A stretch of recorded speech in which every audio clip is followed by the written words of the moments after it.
Este es nuestro seminario semanal del GIL, pero esta vez hemos cambiado un poco de escenario porque tenemos un invitado especial, que es Ramón Ferrer i Cancho, y pensamos que lo que él nos puede decir puede ser muy interesante para mucha gente. Ramón Ferrer i Cancho trabaja en la Universidad Politécnica de Cataluña. Desde que estoy aquí en México he intentado que venga, pero nunca puedo porque está muy ocupado, pero este año está de año sabático y por eso nos ha hecho el favor de poder venir aquí 10 días para poder un poco interactuar con todos nosotros y explicarnos su visión de la lingüística cuantitativa, de la lingüística desde o en interacción con otras ciencias como la física, las matemáticas, la biología. Hoy nos va a hablar de las leyes estadísticas en el lenguaje humano y en otros sistemas de comunicación. Estos otros sistemas de comunicación en los que él trabaja y son muy interesantes son los sistemas de comunicación de otros animales. No sabemos si él nos dirá que son lenguajes o simplemente sistemas de comunicación. Y también, por ejemplo, en el genoma, que es otro sistema que tiene una forma de comunicación que es muy especial y que se puede explicar o estudiar desde las mismas leyes de la lingüística. Pues nada, ya Ramón, te dejo. Gracias por estar con nosotros y bueno, aquí nos vemos. Muy bien, gracias Gemma por la introducción. Bueno, estoy muy contento de estar en México, de estar en la UNAM, mi primera vez en México, y como catalán siento un cierto morbillo por la experiencia de estar en un país que consiguió independizarse del Reino de España, pero luego ya me... Nos gustaría, pero está costando un poco. Luego me explicaréis qué hay que hacer, si hay algún manual introductorio y tal. Bueno, en cualquier caso, yo he venido aquí a hablar de ciencia y un poquito de política, pero mucho más de ciencia. Me gustaría haceros una pequeña introducción a nivel de objetivos, a nivel conceptual, de lo que me gustaría que fuese esta charla, ¿no? Cuando uno observa los humanos, ¿no?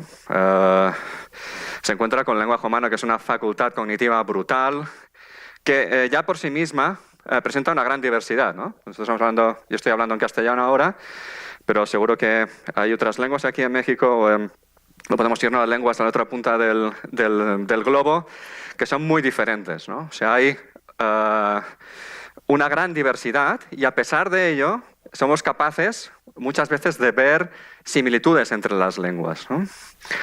Claro, si ampliamos el círculo y nos vamos a otras especies, ¿no? Claro, aún vemos más diversidad, nos encontramos realmente con problemas para realmente poder establecer conexiones entre el lenguaje humano y otras formas de comunicación en otras especies, ¿no? Pero es que aún podemos ir más allá e ir a nivel de genoma, ¿no? En los humanos estamos acostumbrados a vocalizar, aunque tenemos lenguas de signos, ¿no? Muchas otras especies vocalizan. Veremos ejemplos de primates que se comunican gestualmente. Los que podemos bajar a otros niveles donde la comunicación tiene lugar de forma química, ¿no? Y esto, el ejemplo paradigmático sería en el genoma, ¿no? Tenemos un genoma que nos han pasado nuestros papás con sus virtudes y defectos, ¿no? Y dentro de este genoma podríamos potencialmente encontrar conexiones con el mismo lenguaje humano. Vale, queremos hacerlo. Y tenemos varias herramientas a nuestra disposición, ¿no? ¿Esto funciona aquí? ¿No? Vale. ¿Y si voy para atrás ahora? Ahora sí, estaba dormido. Vale. Podemos hacerlo de varias maneras y como excusa me sirve Gemma, a la cual agradezco muchísimo haberme invitado, porque Gemma es un ejemplo de una manera de buscar conexiones con otros sistemas de una forma conceptual. Os he hablado del genoma, y en uno de sus trabajos Gemma se fijó en una parte del genoma que codifica información que es relevante para construir un organismo. En concreto, se fijó en las regiones codificantes del genoma, en las cuales hay secuencias de pares de bases, ¿vale? Que se pueden partir en tripletas, denominadas códones, ¿vale? Y estos códones se traducen, ¿vale? en en aminoácidos que sirven para construir proteínas, etc. Vale, pues en su trabajo se llama, utilizando una INA, que es la analogía, propuso que estos códones eran muy parecidos, bueno, eran, digamos, el equivalente, salvando las distancias, a las palabras del lenguaje humano. Y para ello utilizó varios argumentos. Uno de ellos que la relación que había entre esos códones y los compuestos que acababan produciendo era aparentemente arbitraria, ¿no? De la misma forma que en el lenguaje humano, mayormente, la asociación entre una palabra y su significado pues es una relación arbitraria, de tipo simbólico. No hay nada en el significado que en principio tenga que esté introducido, digamos, en la forma de la palabra, ¿no? Luego, más adelante, hay gente que ha investigado este asunto y ha visto que en realidad esta división no es tan clara, que hay ciertos, por ejemplo, fonemas que están relacionados con determinados significados, ¿no? Pero, grosso modo, hay una relación de tipo arbitrario, ¿no? Bueno, vale, pues esta es una forma de aproximarnos, ¿no? Pero es que habría otras, y el eje de mi charla es una aproximación de tipo estadístico, en el cual uno busca patrones del lenguaje humano de tipo estadístico que se pueden encontrar mediante conteo, medida, ¿no? En otros sistemas que pueden ser los genomas o pueden ser los comportamientos comunicativos de otras especies, ¿no? Y esto está muy arraigado en biología. En biología existe el denominado método comparativo, que consiste en coger dos especies, típicamente humanos con otros, ¿no? O diferentes especies de primates entre ellos, para ver en qué se parecen y qué se diferencian. Y dentro de este método existiría una aproximación de tipo estadístico, que es la que nos va a ocupar hoy, ¿no? Vale, y para completar esta introducción de tipo objetivos y marco, me gustaría utilizar la figura de Mario Bunge, el filósofo argentino,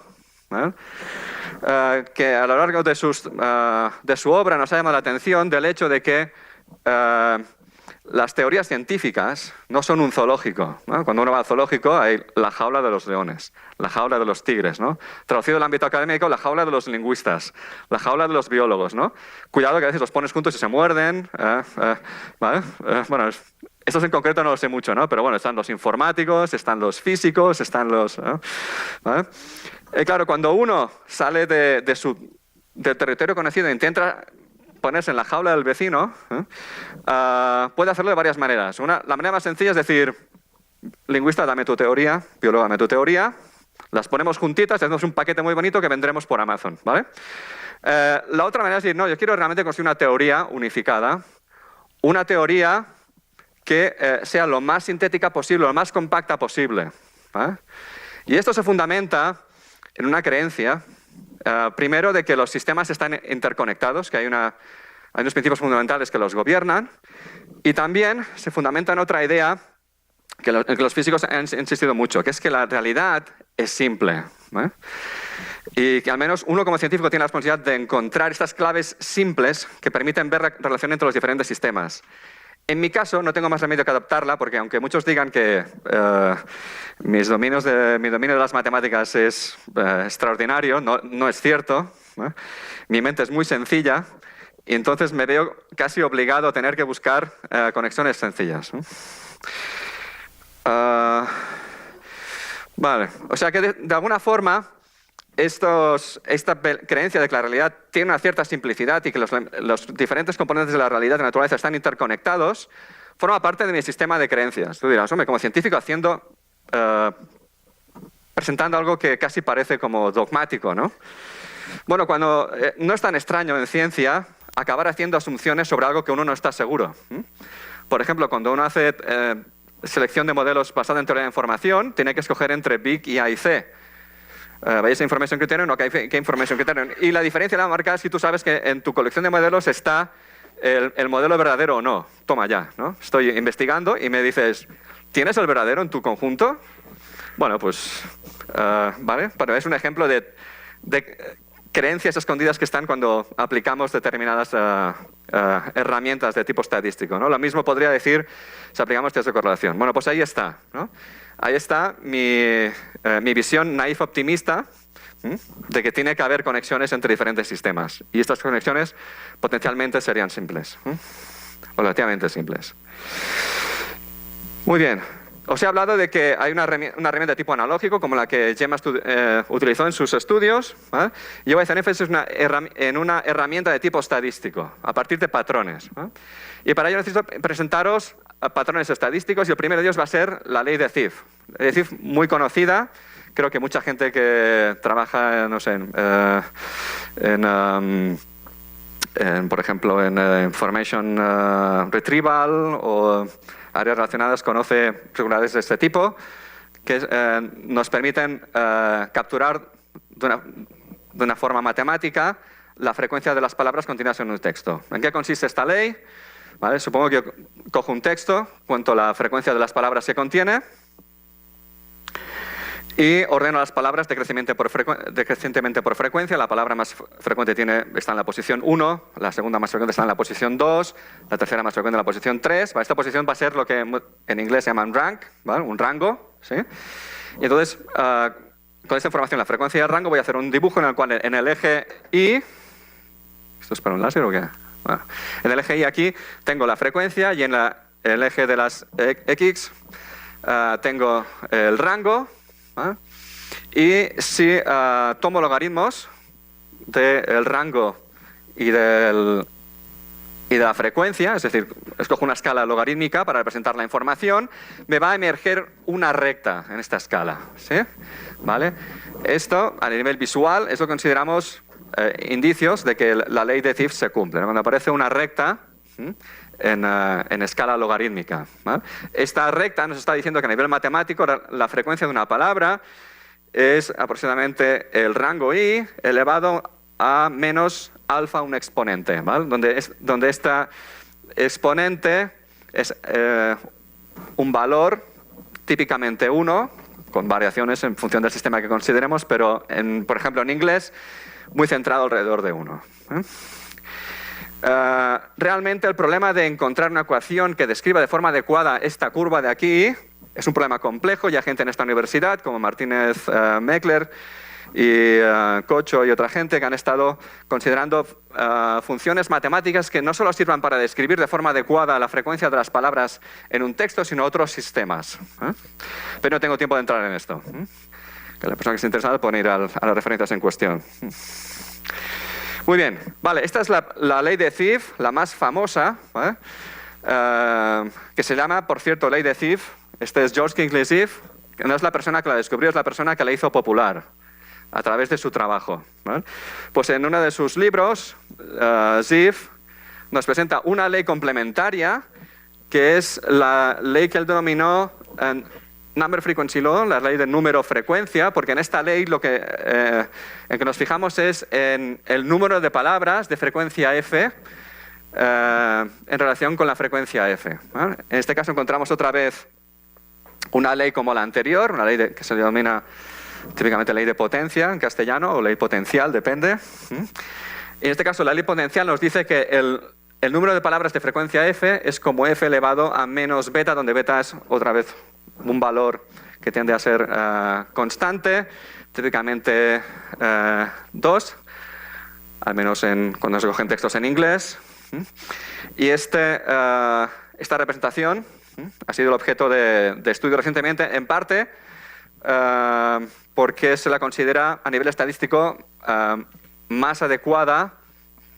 Por ejemplo, se puede definir de una forma más adecuada una función de probabilidad, por ejemplo una función z o variantes, cosa que con el rango uno tiene problemas porque el rango hay una distinción entre el rango que uno observa en una muestra y el rango teórico, pero bueno, no quiero enredarme sobre esto.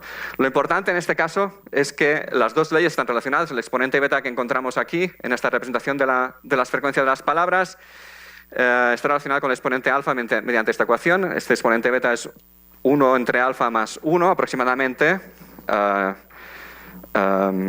lo cual nos indica que estamos viendo la frecuencia de las palabras desde dos ángulos diferentes. Una desde el número de palabras que tiene una determinada frecuencia y en el otro caso desde la frecuencia de una palabra de un determinado rango. Vale. Muy bien, pues lo interesante es que estas leyes se han encontrado en otras especies.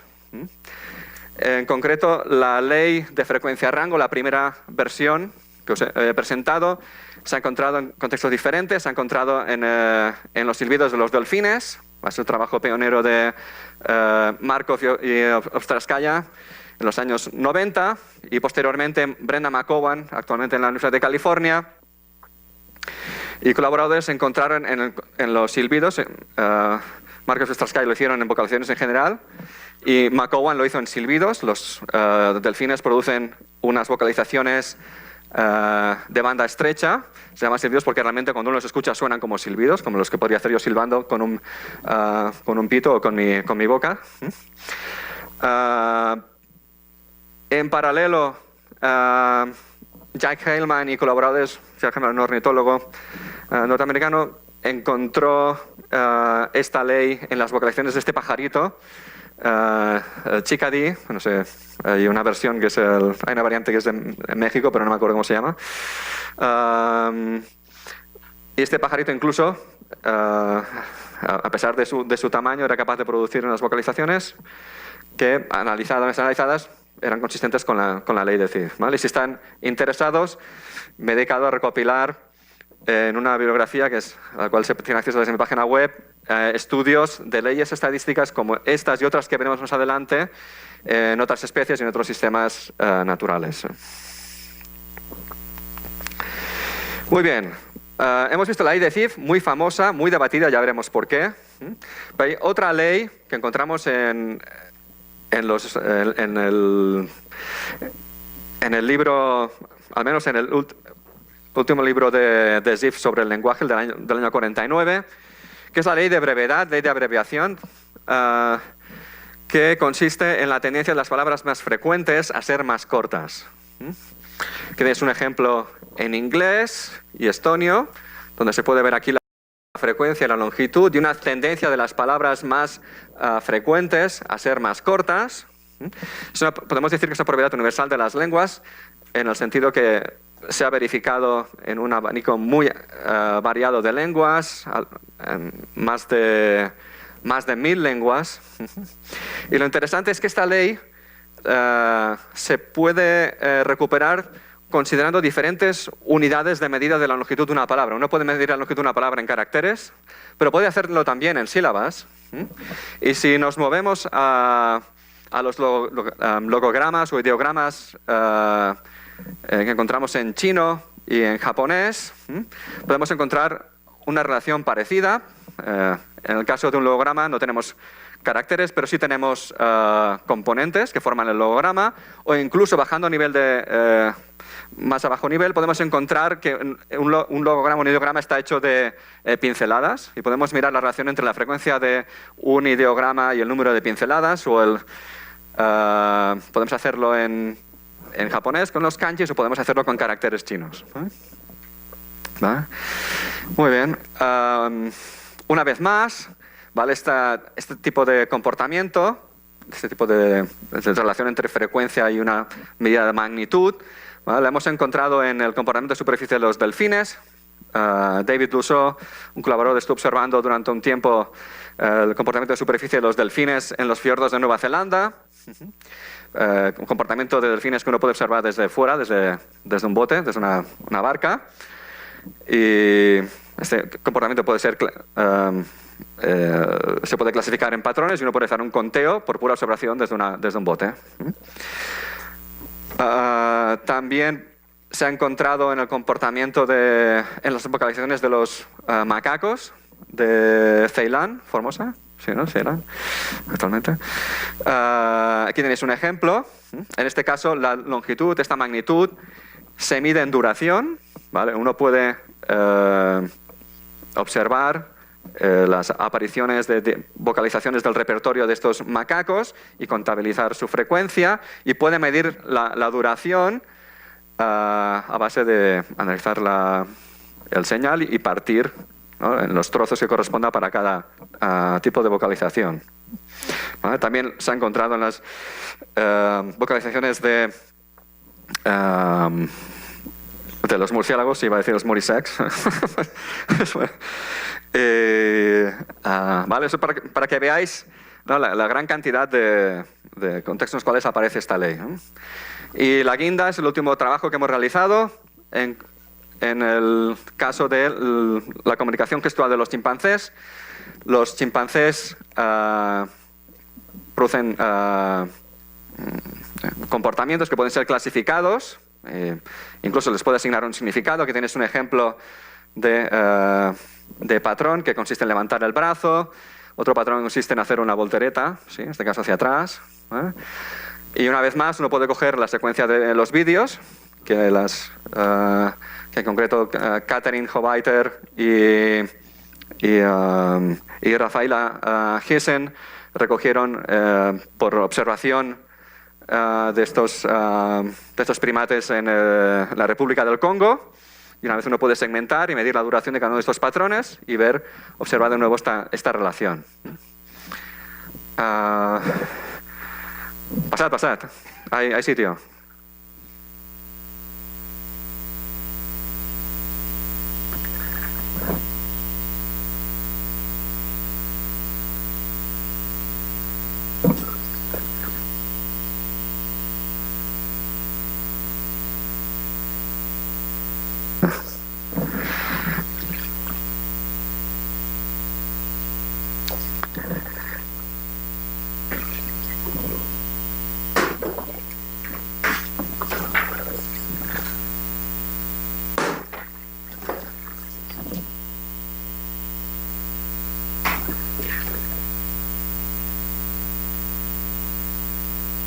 Rápido, ágiles. Sin miedo, es gratis. Bueno, si queréis pagar, aquí podéis ir dejando unos cuantos pesos, pero en principio es gratis.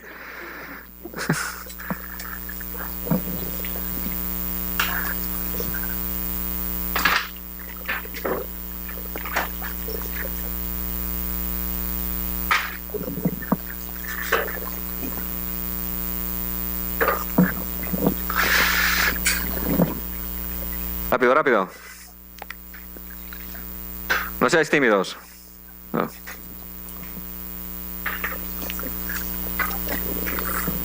Aquí hay un par de sitios. Hay un profesor, pero no emite radiación. Podéis sentaros al lado. Sí.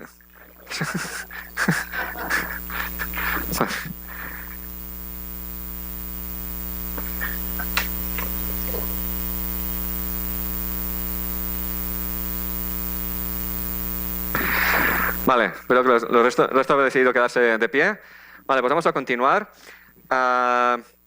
El ejemplo de los chimpancés me sirve como excusa. Creo que voy a acabar cayendo, va a ser un momento espectacular. Hay gente que lo va pensando. ¿Visto? En lugar de avisarme, me van mirando, ¿no?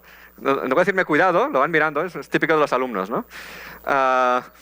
Vale, este ejemplo de los chimpancés nos sirve para sacar a colación el hecho de que también en la comunicación gestual en humanos se cumple la ley de brevedad.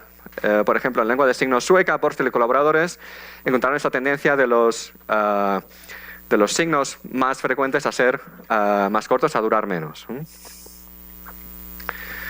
Muy bien.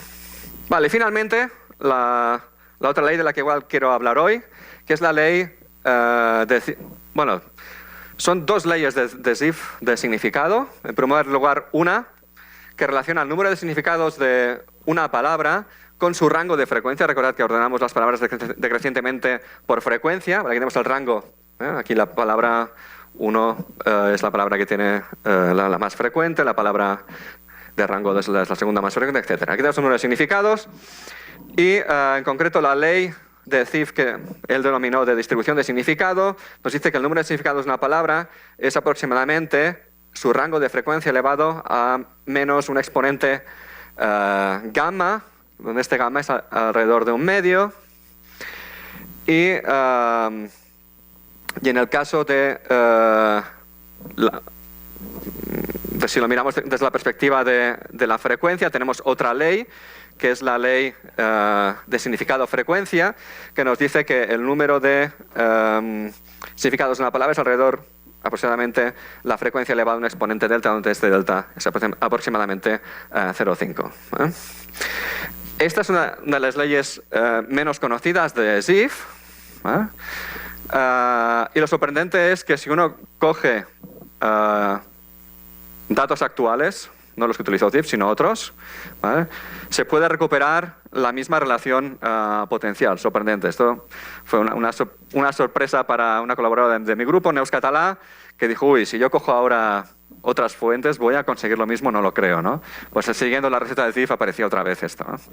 ¿Vale? Eso es para deciros que son leyes robustas y a pesar de que se han estudiado poco, cuando las analizamos de nuevo con datos actualizados, emergen. O sea, esto sugiere que podría haber alguna fuerza subyacente que condujese estos sistemas tan variados a producir la ley. En concreto, esta ley de Zip de significado se ha encontrado también a nivel cualitativo, no en forma de la ecuación, pero a nivel de correlación consistente con la ecuación. Se ha encontrado en el comportamiento de los delfines y de los chimpancés. En el caso de los delfines se trataba de una colección de unos 116, alrededor de 100 silbidos, tipos de silbidos, y 15 contextos de comportamiento que fueron utilizados como una aproximación al significado de aquellos silbidos. Por ejemplo, un contexto podría ser alimentación, otro contexto podría ser sexo, etc. ¿Vale? Y en este caso pues, recuperamos una correlación consistente con la ley. Lo mismo sucedió con los chimpancés. Este es un trabajo de Hovaiter and Byrne, una de las primatólogas involucradas en el estudio de la ley de brevedad en los chimpancés. Y aquí lo que os he mostrado es un ejemplo del significado de algunos patrones de comportamiento de tipo gestual. Por ejemplo, aquí tenéis uno, que es mostrar la planta del pie. ¿Sí? Bueno, voy a hacer un chiste, pero no tengo confianza. Es que no se ha visto la planta del pie, se ha visto otra cosa, pero bueno, cada uno estaba mirando lo que podía. Bueno, entonces, mostrando la planta del pie, esto invita a otro chimpancé a que suba la espalda. Y ¿vale? Por eso el significado de este patrón es, hey, súbete a mi espalda. ¿Vale? Hay uno muy interesante, ¿vale? Ha venido mucha gente joven. Yo sé lo duro que es ser joven, los desencantos amorosos que uno se lleva, ¿vale? Y si hay alguien que está muy desesperado, hay una posibilidad que es no solo explorar diferentes posibilidades de género, sino de orientación, quería decir, sino también explorar otras especies, ¿vale? Aquí tenéis un patrón. Si queréis flirtear con un chimpancé, ¿vale? Que es coger una hoja, ¿vale? Rasgarla, y esto indica flirtea conmigo, ¿sí? ¿Vale? Si vais a hacerlo en el zoo, por favor, hacerlo en compañía de un humano que os pueda proteger. ¿Vale? Y sobre todo, nunca perdáis la esperanza. O sea, si yo, siendo un friki obsesionado por leyes lingüísticas, he conseguido casarme y tener hijos, creo que podéis llevar a cabo el proyecto que queráis, sea con hijos o sin, ¿no? O con pareja o sin. ¿Vale? ¿Vale? O sea, esperanza sobre todo. ¿Vale? Muy bien, pues en este caso también había una correlación, ¿vale? Entre unos 60 patrones gestuales y 19 significados. Esto forma parte de un proyecto que Katherine Hovaiter ha llamado el Diccionario de Grandes Simios, ¿vale? Su objetivo es conseguir determinar el significado de diferentes patrones de comportamiento, no solo en chimpancés, sino en primos, como lo son los bonobos y en el futuro, pues supongo que otras especies, ¿no? Vale, finalmente, sí, había dicho que era la última ley, me faltaba una, porque esta es una ley que sirve para introducir conexiones entre el lenguaje humano y otros sistemas y la información genética. No solo los sistemas de conexión entre las especies, sino la información genética. Y esta ley la debemos a Paul Mengerat, lingüista fonólogo eslovaco, que observó que en las sílabas, ¿no? Bueno, en las palabras, cuanto más largas son las palabras en número de sílabas, más cortas son las sílabas. Y esto, más tarde, otros lingüistas lo generalizaron diciendo, bueno, en general, si tengo una construcción lingüística, cuantas más partes tenga, más breves, de menor magnitud van a ser los componentes, estas partes. Aquí tenéis una fotografía de Gabriel Allman, que es el lingüista que se encargó de generalizar la primera propuesta de Paul Menzerat. Y en concreto propuso una ecuación general que relacionaba este z, es el tamaño promedio de las partes, con x sería el número de partes, y eso sería una ecuación de tipo potencial combinado con un término exponencial, lo que hay gente que ha denominado una power law, una ley potencial modificada. Lo interesante de esto es que se ha encontrado en el lenguaje humano a diferentes niveles de organización, a nivel de frase, a nivel de sintagma, pero también se encuentra en la música.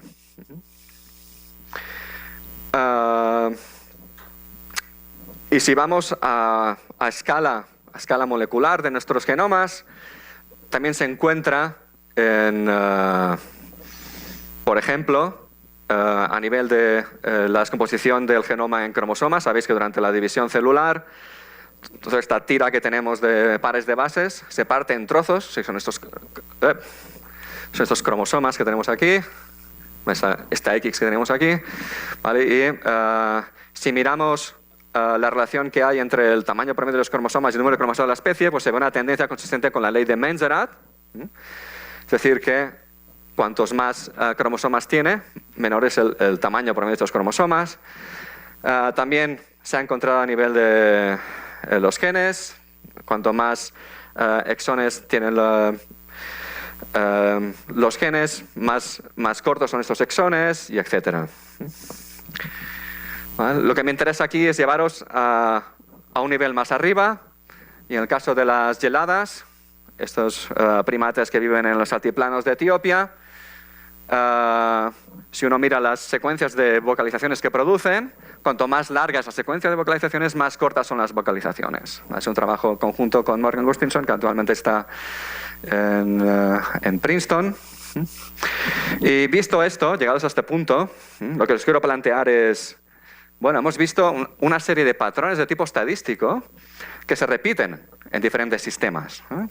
Entonces, uno se siente fuertemente invitado a pensar que esto se debe a un cierto mecanismo abstracto responsable de la aparición de estos patrones a lo largo de todas estas especies y sistemas naturales. Si uno quiere afinar más la pregunta, se puede plantear, bueno, ¿pero es un mecanismo abstracto o son varios? De una forma se combinan para reproducir esto. No lo sé. Quizá hay una pregunta más importante que uno se tiene que hacer, es si estos patrones serían inevitables. Es decir, si yo sin hacer nada, sin ningún mecanismo abstracto, salen porque sí, ¿para qué soñar con una conexión de leyes fundamentales mediante principios fundamentales de organización de los sistemas biológicos? Y bueno, los comentarios de Chomsky y Miller al respecto sobre la ley de Thief iban en esta línea. Mientras que George Kingsley Thief estaba convencido de que la ley de Thief aparecía por una necesidad tanto del emisor como del receptor de ahorrar esfuerzo en la comunicación, Chomsky y Miller hicieron énfasis en un detalle, plantearon, digamos, un problema, que es el siguiente. Supón que yo, sin esfuerzo, escribo sobre el teclado del ordenador, ¿vale? Quiere decir que puedo escoger fonemas o caracteres para producir palabras o pseudopalabras, si queréis, con la posibilidad de que de vez en cuando se produzca un silencio o presione la barra de espacio, de forma que esto me permita producir una secuencia de símbolos separadas por espacios. Según Miller y Chomsky, esta secuencia que yo produciría reproduciría la ley de Thief. O sea, simplemente por el hecho de que las palabras están formadas de letras. Si yo hiciera la estadística de este texto, según Chomsky y Miller, yo recuperaría la ley original, ¿sí? La ley de Thief. Entonces, ¿por qué pensar en un principio de minimización del esfuerzo o cierto principio de compresión que no solo podría ser válido para el lenguaje humano, sino para otros sistemas de comunicación? ¿Sí? Bueno, lo interesante es que cuando uno mira la estadística real, las coincidencias no son las prometidas. Cuando uno mira el espectro de frecuencias, es decir, el número de palabras que tiene una determinada frecuencia respecto a la frecuencia de la palabra, aquí tenéis textos reales. Alicia en el País de las Maravillas en azul, sí, parece recto, ¿no? Consistente con una ley potencial. Aquí igual, ¿no? Sí. Pero es que en rojo tenéis un tecleado aleatorio, tal como tal como Chomsky y Miller lo definieron, ¿sí? Aquí se ven unas montañas, ¿no? ¿Sí? Los que conocen Cataluña, las montañas de Montserrat, no sé, aquí igual, ¿qué ejemplo tendrías de montañas? ¿Sí? ¿Vale? O sea, veíamos una especie de acumulación de montañas que no se encuentran en el dato, en las frecuencias reales, ¿sí? O sea, que lo que prometían no acaba de cumplirse. Lo mismo sucede si lo miramos desde la perspectiva de la frecuencia de una palabra de un rango determinado. Mientras que en las curvas reales, ¿no?, tenemos una línea bastante recta, con quizá cierta curvatura al principio. La curva del modelo de Miller y Chomsky es una curva escalonada, ¿sí? Y de hecho, ¿vale?, podemos refinar más la idea, ¿vale?, y cambiar, sí. Alice Adventures in Wonderland, Hamlet, David Crockett, Origins of a Species. ¿Sí? ¿Vale? Son diferentes trabajos, ¿sí? ¿Vale? Muy bien.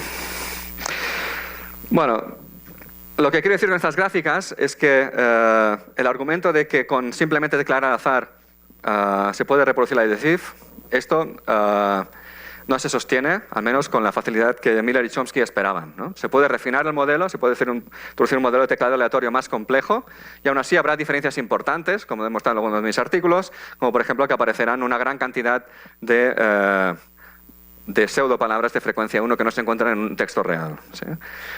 Y esto tiene que ver con el hecho de que el teclado aleatorio es un sistema que produce palabras sin restricción. Las palabras del lenguaje humano no se producen al vuelo, se producen obteniéndolas de un diccionario preconstruido, ¿sí? Y esto es una diferencia muy importante desde el punto de vista cognitivo. Vale. Y además, mientras que Chomsky y Miller decían que, bueno, este modelo demostraba, el modelo de teclado aleatorio demostraba que sin ninguna optimización se reproducía la ley de Zipf, cuestionando los argumentos de George Kingsley-Zipf sobre el origen de esta ley. Resulta que se puede demostrar mediante teoría de información que hay una cierta optimidad en el proceso de teclado aleatorio que veremos más adelante, ¿vale? Y me gustaría llamar la atención sobre el hecho de que lo importante, la clave de este problema no es encontrar la solución definitiva para la ley de Zipf, el modelo definitivo de la ley de Zipf, es encontrar la clave para más de un patrón estadístico a la vez. Yo puedo encontrar un modelo que me reproduzca la ley de Zipf, por un lado. Es el zoológico que os planteaba al principio de la charla. Luego, otro modelo que me permita entender el origen de la ley de brevedad. Luego, la ley de significado. ¿Sí? Pero lo que quiero es un modelo, un marco coherente para arrojar luz sobre todos estos a la vez. Porque al final la parsimonía es muy importante. Si yo agrego los diferentes modelos para cada parte del zoológico, me va a quedar una teoría muy gorda. No miras, no, mira la jaula esta, es muy finita, sí, no, pero yo quiero construir una teoría general, ¿sí? Entonces no es tan fácil. Y en esto la teoría de información nos da una pista muy importante, que es que queremos modelos que sean lo máximo predictivos, pero lo más simple posibles. O visto desde el punto de vista de filosofía de la ciencia, no queremos construir teorías por pura concatenación, queremos construir teorías que sean realmente colecciones, que no sean puras colecciones de ideas pegadas, sino que sean una red, digamos, de asunciones, inferencias que uno puede hacer lo más generales posibles, ¿sí? Muy bien. Vale.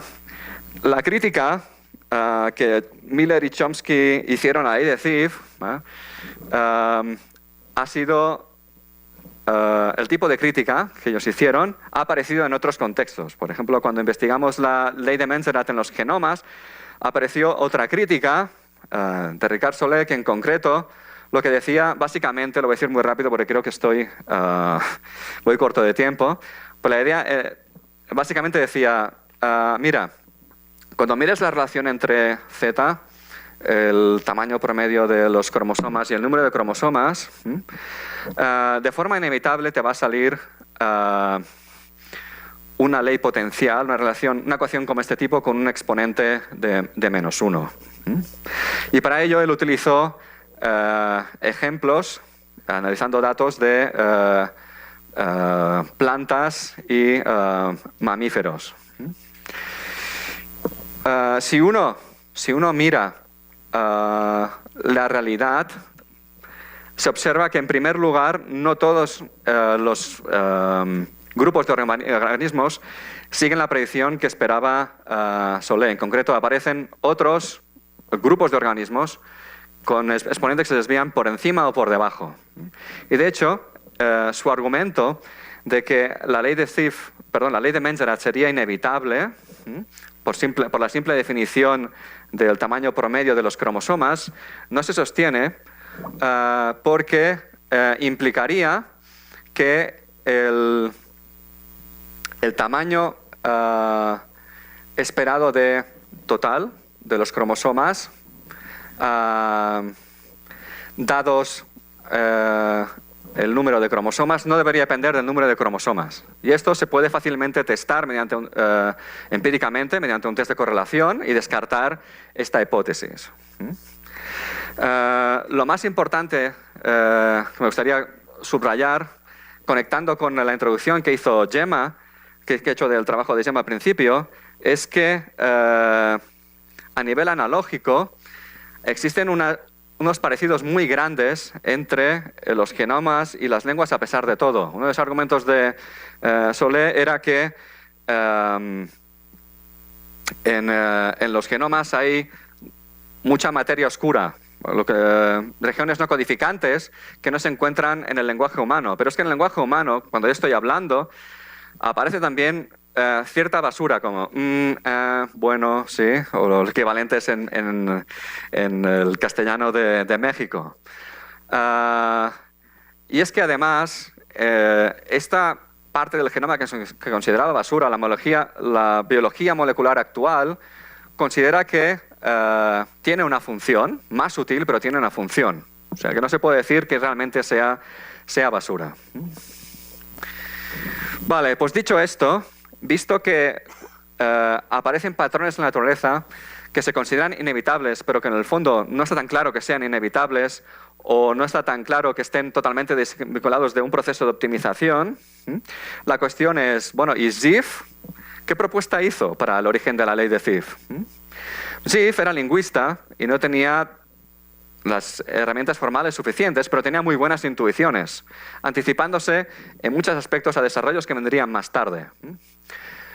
Para Zipf, la ley que lleva su nombre emergía entre dos tensiones. Una tensión del emisor, y una tensión del receptor.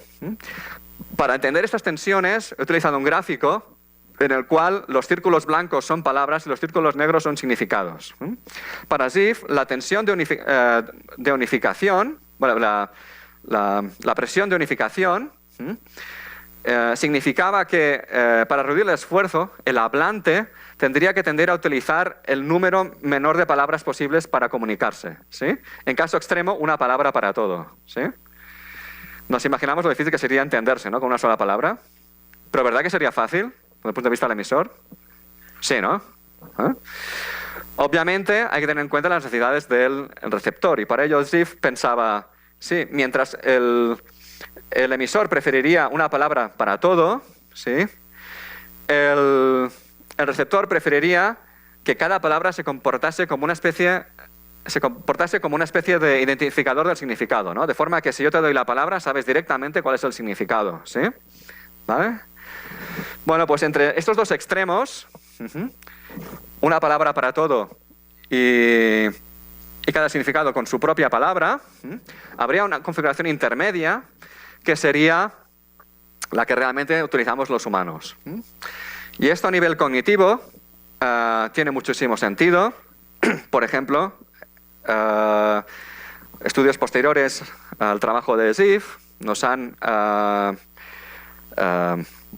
demostrado que a nivel cognitivo hay una presión muy grande que favorece las palabras de más frecuencia. Es decir, cuando es un experimento de tipo cognitivo, aquellas, por ejemplo, te enseñan una palabra, te enseñan palabras por una pantalla, bueno, cadenas de caracteres, ¿sí? Y tienes que decir si son palabras o no, ¿vale? El tiempo de respuesta va a ser mucho más rápido con palabras de alta frecuencia que con palabras de menos frecuencia. O sea, es decir, a nivel cognitivo conviene que las palabras sean frecuentes porque se aceleran las respuestas, ¿sí?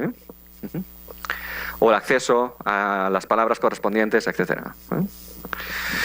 Vale.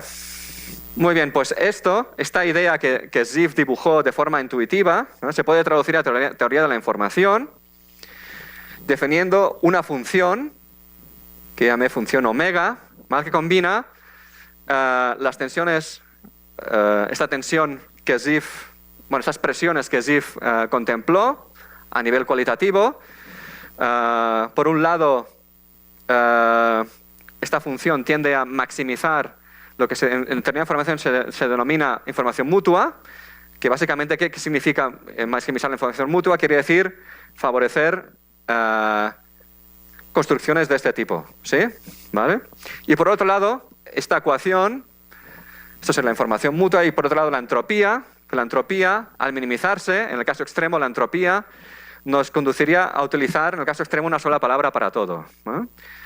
Vale, pues en un modelo, con lo cual no voy a entrar con mucho detalle,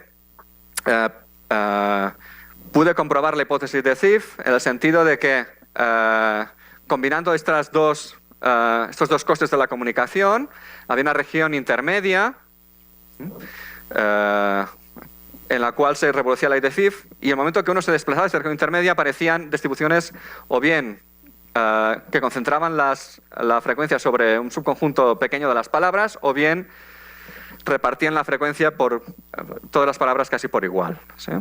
Vale. Esto es para deciros simplemente, no hace falta que se entiendan los detalles, para deciros que lo que Ziff planteó de forma intuitiva se puede traducir al lenguaje matemático. Vale. Muy bien. Vale, os he hecho una pequeña muestra de cómo podríamos explicar la ley de Ziff, ¿vale? Pero luego volveré a ello, no os preocupéis, con modelos incluso más sencillos, ¿no? Ahora lo que me quiero centrar es en la ley de brevedad, ¿eh? La ley de brevedad, para entenderla, requiere un poquito de teoría de información, ¿vale? Teoría de información es una teoría bastante matemática, muy áspera, dura, ¿sí?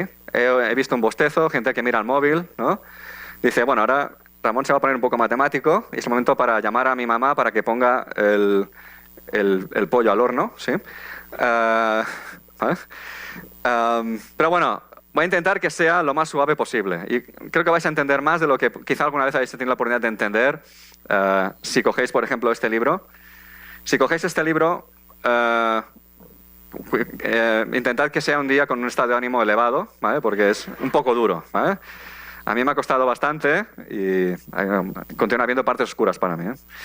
Vale, pues, bueno, ¿cuál es el objetivo de la teoría de información? ¿Vale? La teoría de información se ha desarrollado para dispositivos que producen secuencias de códigos que representan números, ¿sí? Por ejemplo, yo tengo una sonda en Marte y quiero enviar imágenes desde Marte hasta aquí, ¿no? Vale, pues voy a coger imágenes y cada píxel se va a convertir en un numerito o un par de numeritos que indicarán el color, por ejemplo, ¿vale? Y esto lo voy a enviar a la Tierra, ¿sí?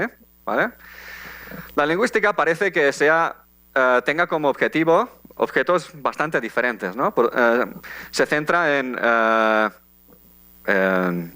humanos, en Homo sapiens, que producen secuencias de palabras que tienen un significado, ¿no?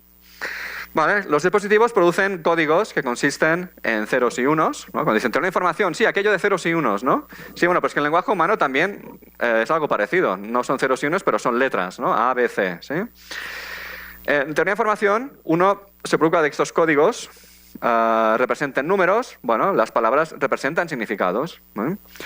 Bueno, una forma de conectar teoría de información con la lingüística es decir, bueno, pues voy a asignar un número único a cada significado. ¿Quiero utilizar la información para la semántica? Bueno, pues es como si los significados tuviesen un número asignado. Ya está. Ya puedo comenzar a aplicar la teoría. Vale. Un concepto muy importante en teoría de información es el de esquema de codificación. El esquema de codificación es una manera de traducir un número, un significado, ¿vale?, a un código. ¿Vale? Vale, imaginaros que mis significados son números del 1 al 6, ¿vale? ¿Sí? Y yo quiero buscar un código para representarlos, ¿sí? ¿Vale? Bueno, pues al 1 le podría asignar AA, al 2 le podría asignar AB, al 3 A, al 4 B, al 5 BA, al 6 BA, ¿vale? ¿Sí? Bueno, si me envían a BA, vale, yo sé que es un 5, ¿no? Si me envían BB, yo sé que es un 6, ¿no? ¿Sí? ¿Vale? Dados a los códigos, puedo recuperar el número original. ¿Sí? Vale. Vale. Este ejemplo que os he puesto aquí es un ejemplo de codificación no singular. Os he hablado de diferentes esquemas de codificación. Este ejemplo, básicamente, parte de la idea de que cada código, ¿vale?, va a servir solo para un significado, ¿vale? No se va a utilizar un código para más de un significado, para más de un número, ¿vale? Esa es la codificación no singular, ¿vale? Bueno, yo podría plantearme un código más ambicioso, ¿vale? Es un código que es el código descifrable de forma única, es un código que, aparte de que tenga las propiedades del código no singular, yo le pido que cuando concatene códigos, luego los pueda segmentar de forma única, ¿vale? Cojo la tabla anterior y voy a comprobar si sería un ejemplo de codificación no singular, ¿no? Vale, si yo construyo la secuencia BA, ¿sí? Y me voy a la tabla y digo, ¿qué significa esta secuencia, no? Bueno, la primera pregunta que resolver es ¿de qué forma la puedo partir, ¿no? Bueno, pues yo la podría partir como BA y BA, 5 y 5, ¿sí? O podría interpretarla como una B, que es un 4, otra A, una A que es un 3, otra B que es un 4 y una A que vuelve a ser un 3, ¿sí? O sea, habría varias formas de segmentar esta secuencia. Por tanto, esta tabla no sería un ejemplo de codificación no singular.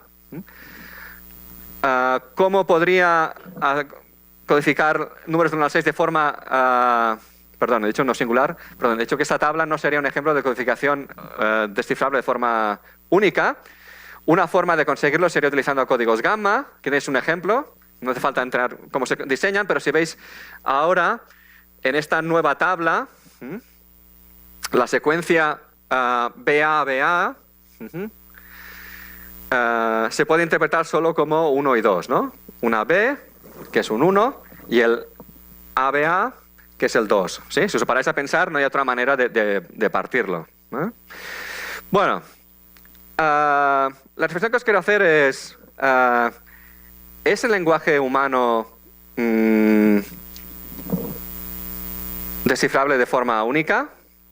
Bueno, ahí se pueden plantear ejemplos. En inglés, por ejemplo, si yo escribo together, si asumo que voy a escribir a partir de ahora en inglés sin utilizar espacios, y yo escribo todos los caracteres seguidos, ¿sí? Together podría ser una sola palabra o podría ser to get here, ¿no? ¿Vale? Y seguramente uno puede pensar ejemplos en castellano.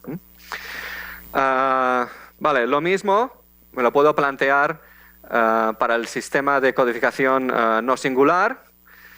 ¿Es el lenguaje humano no singular? Hombre, si asumo que las palabras están codificando significados y realmente lo que quiero codificar son significados, diría no, porque las palabras son polisémicas, hay palabras con más de un significado. Pero atención, porque yo puedo aplicar la teoría de la información o estos esquemas de codificación de diferentes maneras.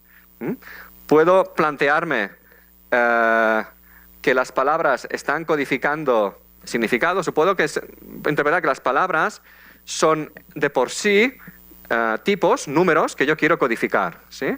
¿Vale? O sea, todo lo que he dicho anteriormente era pensando que las palabras representaban significados. Vale. Muy bien. Vale, pues dicho esto, ya puedo introducir un problema fundamental en teoría de información, en teoría de codificación, que es el problema de la compresión. El problema de la compresión consiste en medir la longitud promedio de unos códigos, esta función L, ¿vale? Y resolver el problema consiste en conseguir una asignación de códigos, de longitudes de códigos a cada una de las palabras, de forma que esta función sea mínima, respetando un código, respetando un esquema de codificación, ¿vale? Si yo quiero minimizar esta longitud promedio de los códigos, bueno, sería muy fácil. Utilizo una sola palabra, longitud 1, ya hemos acabado, ¿no? ¿Sí? ¿Vale? Lo que se trata aquí es de respetar algunas restricciones adicionales en esta minimización, ¿sí? Vale. Vale, o sea que el problema de la codificación, problema de compresión en teoría de información, consiste en minimizar esta función L, que es esta PI podría ser la probabilidad de una palabra y esta LI su longitud, ¿vale? Respetando algunas condiciones, ¿vale? Dadas por el esquema de codificación, ¿vale? Lo interesante es que a partir de aquí la teoría de información me hace predicciones consistentes con la ley de brevedad en el lenguaje humano. Por ejemplo, si yo asumo codificación no singular óptima, ¿vale? Tendré que la longitud de una palabra debería ser aproximadamente el logaritmo del rango, ¿sí? El rango de frecuencia, ¿sí? Si asumo codificación de codificación única, el esquema de codificación única, la teoría de información me dice que la longitud debería ser como el menos logaritmo de la probabilidad, ¿sí? ¿Vale? En ambos casos son dependencias funcionales consistentes con la ley de brevedad, es decir, palabras más frecuentes tendrían a ser más cortas. Atención, por aquí en este caso estoy asumiendo, ¿vale?, que lo que quiero codificar son tipos de palabras, números que he asignado a las palabras, ¿eh? Y lo interesante del caso es que el tecleado aleatorio es un ejemplo de codificación no singular óptima, ¿sí? Si uno, por ejemplo, se plantea la siguiente pregunta: estoy escribiendo siguiendo el teclado aleatorio, quiero optimizar los códigos a nivel teórico, no puedo, ¿vale? Si intento buscar códigos más cortos, ¿vale?, respetando la no singularidad, no puedo, ¿vale?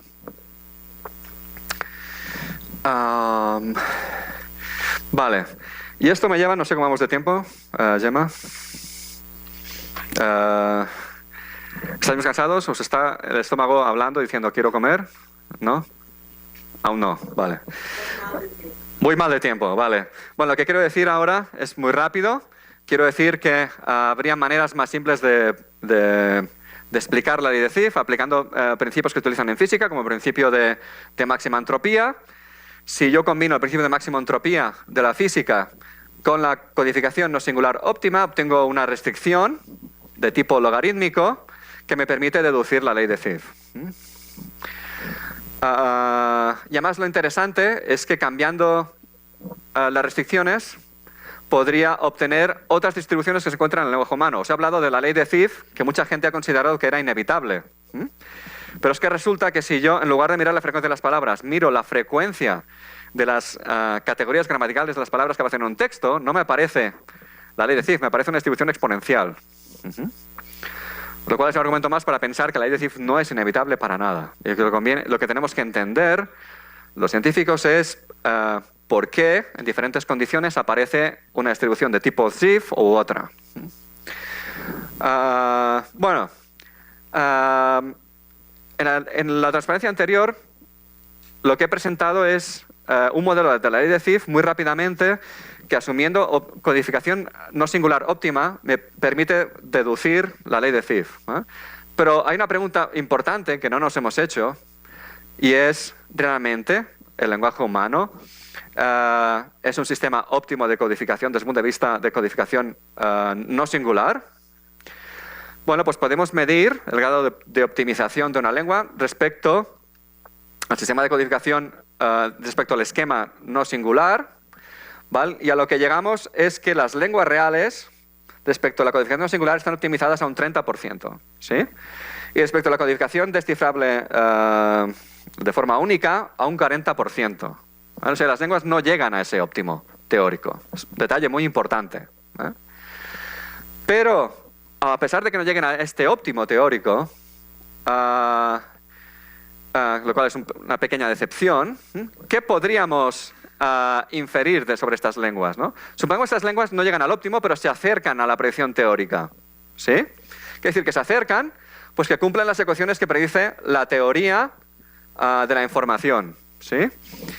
En concreto, que el logaritmo, que la longitud de una palabra sería como el menos logaritmo de la probabilidad, en el caso de codificación descifrable de forma única, óptima, y que la longitud también tendería a ser el logaritmo del rango, siguiendo la predicción teórica de la codificación no singular. Pues resulta que combinando estas dos ecuaciones, bueno, obtendríamos otra vez la ley de Zipf. Lo cual hace pensar que, a pesar de que no sea técnicamente posible conseguir los óptimos a la vez, si las lenguas tendiesen hacia esos dos óptimos, tendríamos un par de ecuaciones que combinadas nos dan la ley de Zipf. Bueno, son ecuaciones temporales. Bueno, esto es más complicado. Básicamente que la compresión la podemos generalizar. Podemos decir, bueno, estoy suponiendo que realmente el coste viene definido por la longitud de las palabras. Bueno, pues la puedo generalizar y pensar que el coste real es una función que depende de la longitud de las palabras. Igualmente puedo hacer predicciones. Por ejemplo, que en caso de que el sistema de comunicación sea óptimo o tienda a esa optimidad, tendría que haber una correlación igualmente negativa entre la longitud de una palabra y su probabilidad. Podríamos incluso plantear una ecuación general que está acá de aquí, que me permita a la vez entender no solo el origen de la ley de brevedad, sino también el origen de la ley de Menzerat de un solo tiro. Pues no tengo tiempo de explicarlo, es un poco técnico. Y finalmente, podría incluso coger el modelo inicial de la ley de Zipf que os presenté basado en las ideas de Zipf, es un modelo que implementa directamente las ideas de Zipf, y reinterpretarlo en términos de teoría de información, pero tampoco tengo tiempo de hacerlo. Incluso os podría presentar, si hubiese tiempo, un modelito matemático que permite derivar la ley de distribución de significado de las palabras, y me lo voy a saltar. Y simplemente para concluir, lo que me gustaría deciros es, aunque se han criticado mucho la investigación de estas leyes estadísticas, en el sentido de que estas leyes estadísticas son inevitables o que dan una respuesta adecuada al patrón real de los datos, esto, como os he explicado, no es tan fácil de sostener. Y me gustaría, esto ya entra en el territorio de las creencias porque no tengo tiempo de desarrollarlo, pero me gustaría transmitiros la idea que la teoría de información nos permite presentar una explicación unificada, un marco teórico que permita dar una explicación unificada al origen de estas leyes, ley de Zipf, ley de brevedad e incluso la ley de distribución de significado. Creo que es muy importante en la ciencia que vivimos hoy en día que nos olvidemos de los impact factors y que empecemos a juzgar de verdad, de forma sincera, la ciencia que se hace en base a la capacidad predictiva de los modelos y a su parsimonia, a su simplicidad. Aparecen y aparecerán cada día o cada año modelos nuevos sobre la ley de Zipf. Pero a estos modelos lo que hay que pedirles es, sí, y aparte de la ley de Zipf, ¿qué me puedes decir sobre la ley de brevedad? Y sobre la ley de distribución de significado, ¿qué me puedes decir? ¿Sí? Sin esto, lo único que haremos es quizá aumentar la lista de publicaciones de nuestro currículum, pero realmente no creo que contribuyamos mucho a un conocimiento profundo y honesto de la realidad que nos rodea.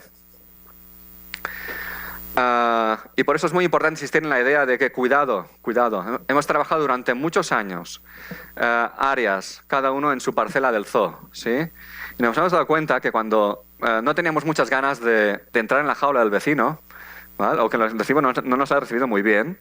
Y cuando hemos intentado construir una teoría general de todos esos sistemas, nos hemos encontrado que quedaba un poco gorda, ¿sí? Y ahora tenemos que entrar en una fase de adelgazamiento, ¿sí?, para poder construir unas teorías compactas que tengan no solo sirvan para divertirnos y encontrar explicaciones para patrones del lenguaje en diferentes sistemas, sino también que nos permitan, por ejemplo, mejorar las técnicas y métodos que se utilizan, por ejemplo, en la lingüística computacional. Eso sería, digamos, a medio y largo plazo, otro test de si realmente estas teorías van a fondo, deberían permitirnos mejorar los sistemas ingenieriles. Vale, finalmente, cerrar la charla con George Knizief, que empezó todo esto, y Gabriel Allman. Me gustaría transmitiros la idea que la lingüística cuantitativa nos da unas herramientas que nos permiten estudiar no solo el lenguaje humano, sino también los sistemas de comunicación de otras especies, nos permiten construir puentes, y que el principio de compresión de teoría de información, sí, ha sido objeto de trabajo teórico para sistemas de dispositivos que hemos enviado a otros planetas o que nos permiten comunicar partes distintas del planeta, pero que estos sistemas, en el fondo, también nos pueden ayudar a entender cómo funciona la comunicación natural, los sistemas de comunicación naturales. Y eso es todo. Si quieren hablar de política, puedo hablar de unos cuantos individuos que están en presión o individuos que están multados o inhabilitados por todo lo que está pasando en Cataluña en relación con el proceso de independencia. Y lo he dicho antes, si alguien no quiere hablar de ciencia, pero luego me dice: Ramón, tengo una receta para que seáis independientes de forma tranquila, serena, democrática, por favor, venid, me lo explicáis. Bueno, pues ahí está. Muchas gracias por vuestra paciencia. Gracias.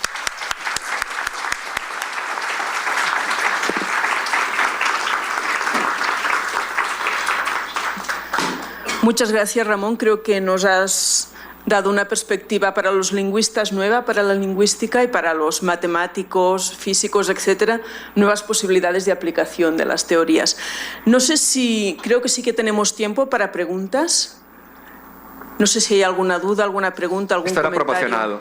Esto es en el libro de Chris Benz, Teoría de Información, Lingüística Cuantitativa en el lenguaje.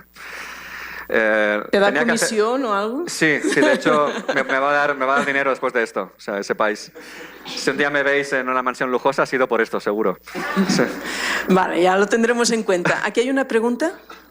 Hola, Ramón, muchas gracias por tu plática, bienvenido a México.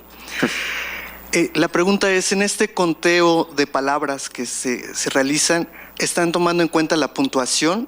Es decir, puntos, comas, símbolos gramaticales.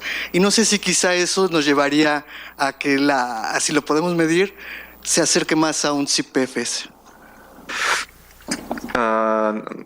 Normalmente, por los estudios, sí, por defecto se quitan los signos de puntuación. Ha habido gente que ha estudiado la distribución de los signos de puntuación por separado, pero no me acuerdo, la verdad.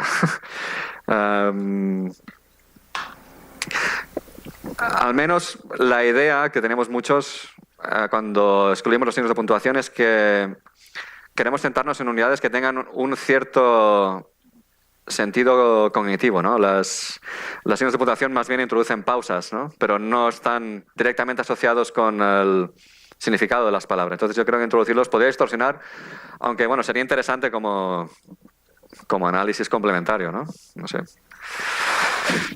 Es todo lo que puedo decir, ¿no? Gracias. ¿Hay otra pregunta? Sí, yo tengo dos comentarios. Una es que esto de las distribuciones de rango también pueden ser útiles en muchas cosas diferentes de la lingüística. En particular, hicimos el análisis para los deportes.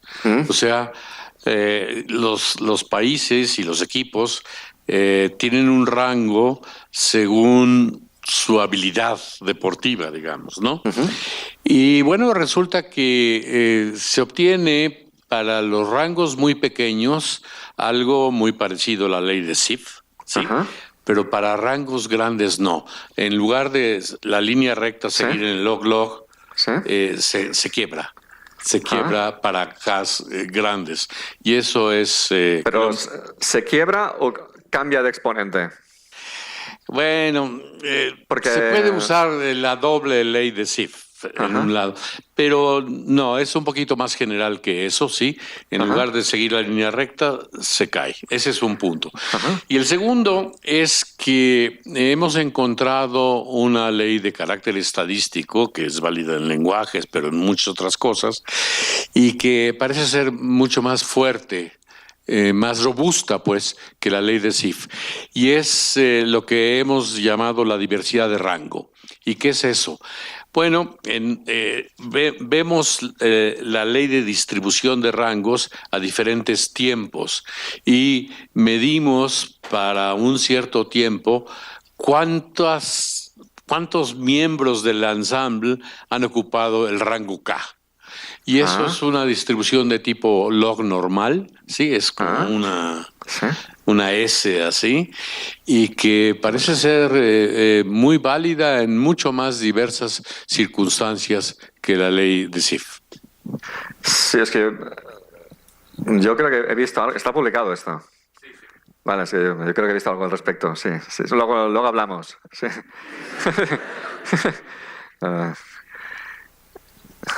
¿Qué más?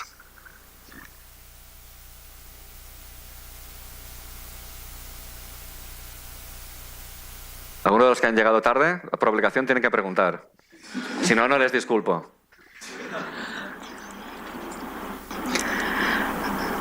Ramón, ¿tú crees que la ley de Sif se cumpla a veces, o haya gente que dice que se cumple en otros ámbitos que no son la lingüística? Querría decir que no es una ley válida para explicar el lenguaje natural, ya que es una ley de la naturaleza en general. Por ejemplo, Lo puedes que es una encontrar, por crítica ejemplo, que se ha en el hecho. tamaño de las ciudades, ¿no? Sí. Y de los países. Sí, entonces, pues te pueden decir, esto no nos dice nada acerca del lenguaje natural, porque es una cosa que se cumple en muchos ámbitos de la ciencia. Este es un argumento. Lo que pasa es, yo lo que diría es, bueno, si tienes un argumento general, bueno, si tienes un argumento específico para las ciudades, te serviría para hacer predicciones en lenguaje, porque si no, quizá esto sugeriría que en realidad la ley de Sif es como una distribución relativamente fácil de reproducir, pero que no siempre lo es por el mismo mecanismo, ¿no? O sea, no creo que de por sí esto constituya un indicio de que no tiene valor lingüístico. Más bien me preocuparía por qué podemos extrapolar de estos otros sistemas al lenguaje, ¿no? Hasta qué punto... Es lo que estaba comentando antes, ¿no? De hasta qué punto tenemos modelos realmente predictivos o no. Podría ser perfectamente que estuviese equivocado. Resulta que es un motivo mucho más fundamental, explicativo, que no tiene nada que ver con compresión, optimización, que explicarse el origen de esta ley, ¿no? Pero me gustaría ver hasta qué punto eso es fácil de sostener en términos de parsimonia y de poder predictivo, sinceramente. Admito que puedo estar equivocado, ¿eh? Octavio. ¿Qué tal? Buenas tardes. El principio de máxima entropía, ¿en qué difiere con esta última ley que nos mostraste, donde ya sintetizas toda la ley de Sif y diferente, o sea, como que haces una generalización para hacerlo más singular? ¿Esto no entraría dentro de la ley de máxima entropía? O sea, ¿no estarías diciendo que al final compartimos información de la mejor manera posible?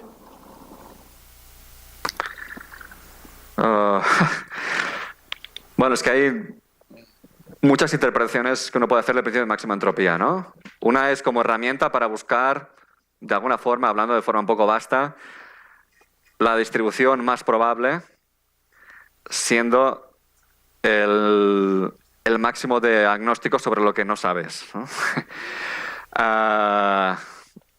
Esa es una visión, ¿no? La otra, desde el punto de vista lo único que yo puedo añadir a esto o presentar alternativas inspiradas lingüísticamente. Por ejemplo, ¿qué es maximizar la entropía en un sistema de comunicación que está asociando palabras con significados? Maximizar la entropía es maximizar la información mutua potencial. O sea, la información mutua está acotada por arriba por la entropía de las palabras. O sea, nunca podrás, con esta información mutua, transmitir más información que la que te esté marcando la entropía. Entonces, si tú estás maximizando la entropía, estás dando el máximo de posibilidades a esta información mutua para relacionar palabras con significados. O sea, esta sería una interpretación de tipo lingüístico en la cual he pensado a partir de tu comentario, ¿no? Si realmente podría haber un componente lingüístico en esta maximización de la entropía por sí mismo. Sí. Y otra pregunta, ya que ¿Sí? tengo el micrófono. ¿He respondido más o menos? No Sí, sé. sí. ¿Qué entiendes por significado? O sea, cuando hablas de la ley de Zipf para los significados, ¿qué se entiende por significado? ¿O qué entiendes tú particularmente por significado? Pueden ser entradas de diccionario, una forma operativa de definir significado, puede ser entradas en un diccionario. Decir, bueno, pues voy a ver el puesto del diccionario de la Real Academia de la Lengua de no sé dónde. No sé que en México se os regís por la española o no. Pero bueno, podéis ir allá y mirar cuántas entradas hay. Otra posibilidad, que es en el reanálisis que os comentaba que hizo Neus Català, puedo coger WordNet, esta ontología ampliamente utilizada en psicología, en lingüística computacional, y tomar el número de significados de ahí. Y te puedo decir que vuelve a salir. O sea, Zipf no tenía WordNet. Y nos mostró esta ecuación y Neus Català coge WordNet, coge otras fuentes de datos y vuelve a... No, coge toma, ¿no? Perdón. Y vuelve a salir la misma ley, ¿no? Como he dicho antes, una ley poco estudiada. Estaría muy bien que con otras fuentes se investigase el efecto de dichas fuentes en la dependencia funcional misma o en los parámetros de la dependencia funcional. Sería muy bonito. Sí. Ha habido mucha obsesión con la ley de Zipf. Yo creo que hay otras leyes que pueden ser más útiles de cara a tener una visión más general y más profunda del lenguaje humano. Seguro.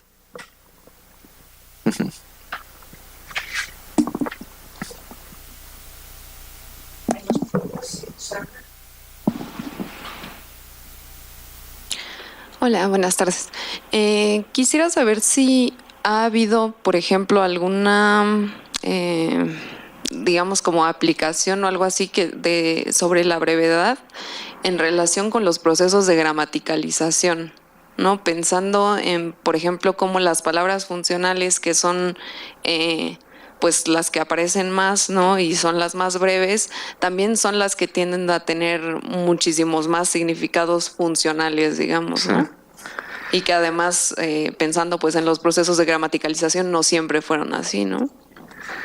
A ver, a nivel dinámico hay todo un terreno por explorar, que es intentar aplicar, por ejemplo, el principio de compresión a hacer predicciones sobre la gramaticalización. Yo creo que por limitaciones contingentes sociológicas, ha habido mucho trabajo a nivel sincrónico. Es decir, cojo una fuente de datos y miro a ver qué puedo decir a nivel de esta presión de brevedad o de compresión, ¿no? Pero lo interesante es a nivel dinámico, porque es un test muy fuerte a nivel de hacer predicciones. Y de hecho yo estoy muy interesado en esto, pero no he tenido tiempo. De hecho, nos hemos centrado más en fortalecer la parte teórica y una cierta parte empírica, pero hay esta parte dinámica que es muy importante. Muy importante. O sea que sería fantástico si hubiese estudios sobre gramaticación al respecto. Porque uno puede hacer predicciones. Claro, tener información estándar es una cuestión que hemos discutido con mis coautores. La teleinformación estándar te dice, a partir de esto no me he olvidado decirlo, tantas cosas. El problema de compresión de teleinformación asume que las probabilidades son fijas. Y que tú, donde tienes libertad, es para cambiar la longitud de los códigos, ¿sí? Bueno, la asignación de códigos y, por tanto, la longitud, ¿sí? Pero ¿podemos estar seguros de que realmente este marco de la información estándar es adecuado para el lenguaje humano? Porque en el lenguaje humano uno puede optimizar modificando la longitud, la frecuencia de la palabra. Es decir, una palabra más breve puede ganar en popularidad por su brevedad. La longitud puede quedar constante, pero puede aumentar su probabilidad. O sea, yo creo que seguramente para el lenguaje humano tenemos que extender la teoría de la información estándar. Es que incluso puede haber, la situación puede ser más compleja, porque podría ser que no solo el lenguaje humano operase sobre la longitud y sobre la probabilidad, sino podría estar operando sobre los dos a la vez. De hecho, cuando investigamos la ley de Zipf, la ley de brevedad de Zipf en el comportamiento gestual de los primates, teníamos que buscar una forma de ordenar el repertorio para encontrar la ley de Zipf. Con el repertorio puro y duro no nos sale la ley de Zipf. Salía una relación muy débil, de brevedad muy débil, pero ordenando el repertorio de patrones de comportamiento a partir de la duración total, encontramos un dominio en el que aparecía la ley de brevedad. O sea, que seguramente esto sugiere que quizá los sistemas naturales están operando sobre el coste total de la comunicación, no sobre la probabilidad por un lado y la longitud por un lado, sino los dos a la vez. Pero bueno, esto habrá que verlo, es una hipótesis en este momento. Sí. Gracias. Sí.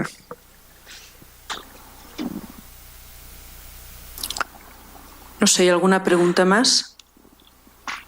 Bueno, pues entonces solamente darte las gracias, Ramón, por haber estado con nosotros. Gracias a Durante vosotros. toda esta semana seguirá aquí por si alguien quiere hablar en personal con él. Muchas gracias. Estaré disponible, o sea, podéis escribir un mensaje, buscarme por internet, escribir un mensaje y charlamos. No hay preguntas tontas, lo tonto es no preguntar. Yo me doy cuenta ahora, me doy vergüenza de mí mismo las veces que yo de más joven había hecho ver que sabía un montón, para no quedar en ridículo, ¿no? Y perdí tantas oportunidades de gente interesante de los cuales podría haber hecho la pregunta adecuada, ¿no? Y cuántas veces ha venido un estudiante y me ha hecho la pregunta inadecuada, pero la adecuada. Es decir, la pregunta que te hace desvelar aquellas asunciones que molestan en todos tus argumentos, ¿no? O sea, que es súper importante interactuar para un científico con gente joven. Solo desde mi punto de vista. O sea, bueno, pues eso. Bueno, muchas gracias.